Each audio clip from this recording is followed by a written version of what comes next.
দাদা এটা কত দাম আছে? 50 টাকা। 50 টাকা? 50 না, তাহলে অনলাইন করে দিচ্ছে। না দাদা, ফোন পেটা হবে না, ওই পাশের দোকানে যান তো, পাশের দোকানে করে দিবে। यही नहीं, अभी और सुनिए। পাশের দোকানে? ঠিক আছে দাদা, পাশের দোকানে 50 টাকা দিতে বললো। মিস্টার, তোমার 50 টাকা তো? হ্যাঁ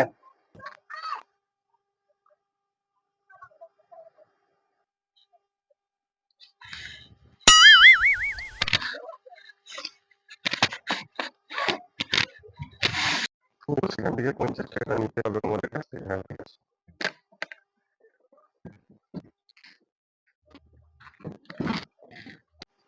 আমার না 50 টাকা দাও, কাস্টমারটা যে দিয়ে গেল। হ্যাঁ, দিতে বললো না নিতে বললো? সে কি গো বলবা, মিথ্যে বললো। চলে গেলো। আই করবো না।